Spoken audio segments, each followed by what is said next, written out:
Hey everyone, this is Rotaract GK Sabush. Today I'm gonna solve a medium level LeetCode problem.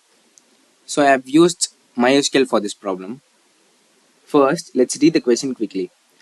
We are given a table called employee with two columns, ID and salary. We need to find the second highest distinct salary in the table, and if there is no second highest salary, we should return null. Now, let's look at the code and understand it line by line. The line 1, select.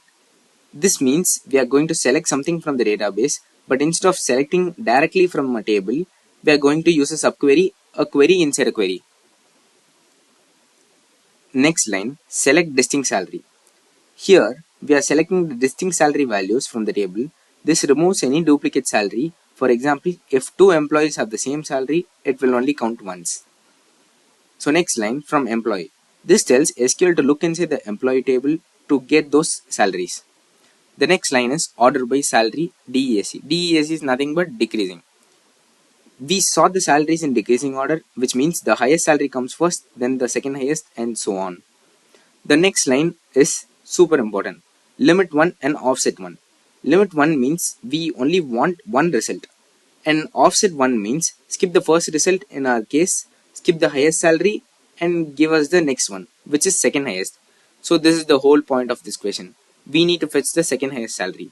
So offset 1, what it does is it skips the first result, which is the first highest salary, and gives us the second highest salary, which is needed in the question.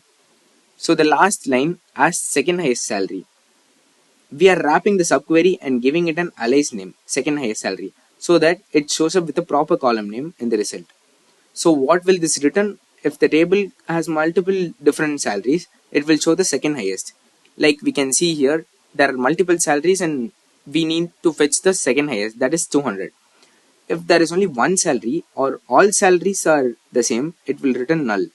If all the salaries are 100 or all the salaries are 200, it will return null. Or only if we have this one salary, like employee 1 has 100, that's all, and it will return as null. If the salary is 100, it will return null. So let's check the code.